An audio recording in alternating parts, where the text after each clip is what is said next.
Today's story is about loss, about rebuilding, about the kind of family that chooses you when the world turns its back.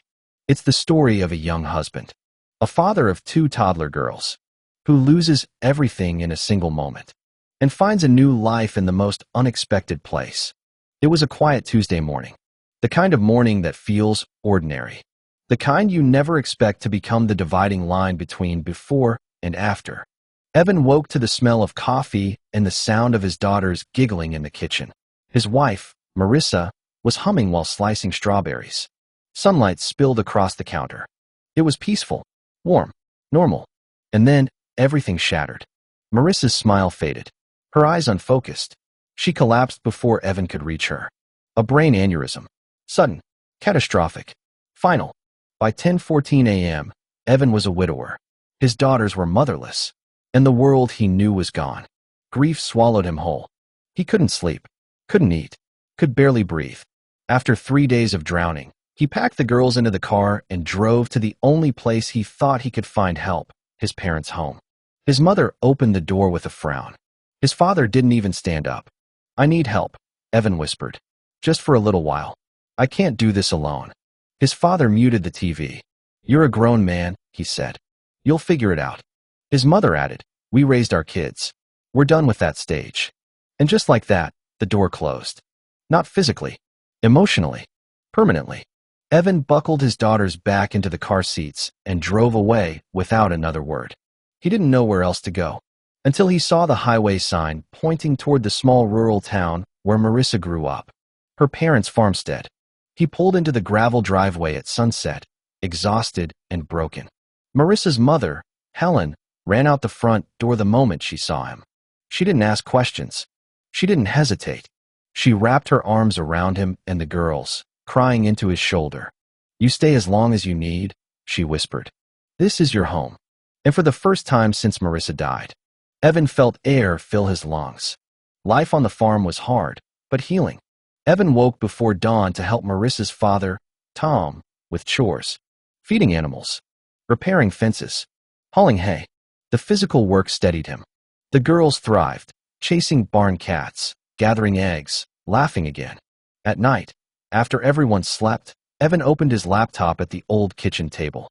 He started building small apps to help track farm tasks, feed schedules, crop rotations, equipment maintenance. Just tools for the farm. Or so he thought. Tom loved the app. Neighbors wanted it. Then farmers in the next county. Then the next state. One rainy afternoon, Evan got a call from an investor. "We've heard about your software," the man said. "We think it could change agriculture." Evan wasn't sure he was ready. But Tom and Helen believed in him. They believed in him the way his own parents never had. So he took the leap. And Farm Forward Technologies was born. The company exploded in popularity. Farmers loved the simplicity. Co-ops loved the efficiency.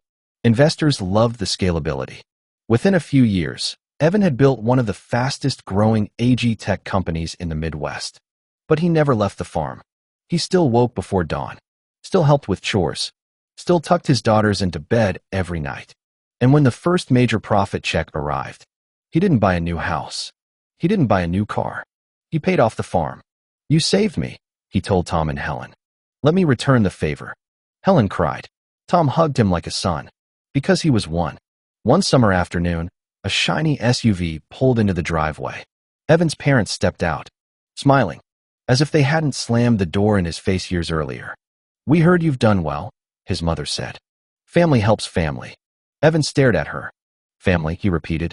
He remembered standing on their doorstep, broken and desperate. He remembered their cold voices, their rejection. "You told me to figure it out," he said quietly. "So I did." His father stepped forward. "We just want a little help." Evan shook his head. "You're not my family," he said. "Not anymore." He turned away. Tom stepped beside him. Helen gathered the girls inside, and the SUV drove off. For good. Years passed.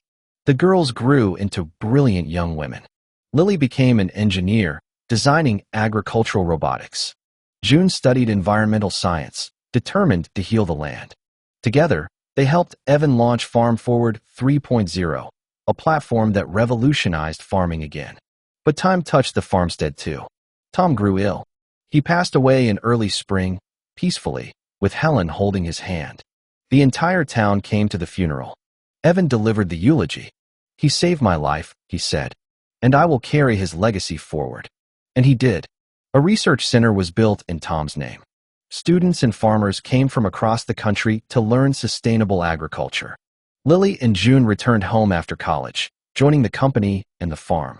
The farmstead became a living legacy, a place where tradition and innovation met.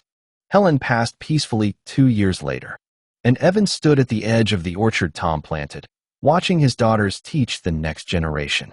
He whispered into the wind, "Thank you, all of you." And he felt, truly felt, that he wasn't alone. Not now, not ever. This story isn't just about loss. It's about resilience, about the power of chosen family, about rebuilding a life from ashes, and finding something even stronger than what was lost.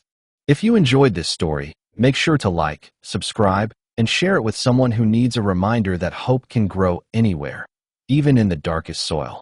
Thank you for listening.